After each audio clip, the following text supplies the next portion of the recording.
بسم اللہ الرحمن الرحیم۔ بانو قدسیہ کہتے ہیں کہ عورت راز نہیں رکھتی۔ میں کہتی ہوں عورت راز رکھنا چھوڑ دے تو معاشرے میں کچھ مرد منہ دکھانے کے قابل نہ رہیں۔ جو لڑکیاں میکا بساتی ہیں وہ کبھی گھر نہیں بسا سکتی۔ مرد اگر عورت کو روکتا ہے، ٹوکتا ہے تو اس کا مطلب یہ نہیں کہ وہ شک کرتا ہے یا اس پر اعتبار نہیں کرتا، بلکہ وہ اسے اپنی عزت سمجھتا ہے اور اس کا خیال خود سے بھی زیادہ رکھتا ہے۔ ایسی عورت دنیا کی خوش نصیب عورت ہے۔ مردانگی کی سب سے بڑی سطح یہ ہے کہ مرد کی وجہ سے عورت کی آنکھ میں آنسو نہ آئے۔ سچ بولنا کوئی کمال نہیں، سچ سننا بڑا کمال ہے۔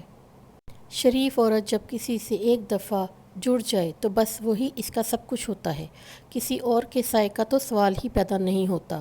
جان دے دے گی لیکن شر کا خیال تک نہ لائے گی۔ مرد کا مزاج ایک ضدی بچے کی طرح ہوتا ہے، عورت اسے جھکا نہیں سکتی، بس پیار سے منا سکتی ہے۔ اگر کوئی عورت تمہاری طرف رجوع کرے تو پھر تمہارا فرض ہے کہ اس کی خاطر مر جاؤ، کیونکہ کوئی عورت تب تک کسی مرد میں دلچسپی نہیں لیتی جب تک وہ مرد اس کی نظروں میں سب مردوں سے زیادہ عظیم نہ ہو جائے۔ کم بولنے والا لڑکا اور زیادہ بولنے والی لڑکی ایک بہترین جوڑی ہوتی ہے۔ اس دنیا میں سکون سے رہنے کی بس ایک ہی تدبیر ہے۔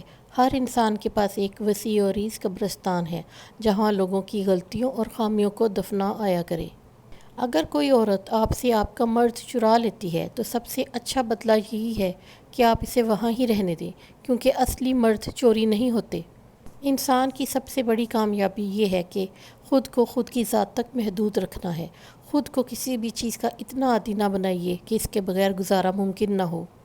کسی کی بدتمیزی سے مت گھبرائیے، وہ بس اپنا تعارف کرواتے ہیں۔ سمجھداری اسی میں ہے کہ آپ ان کو پہچان کے آگے بڑھ جائیں۔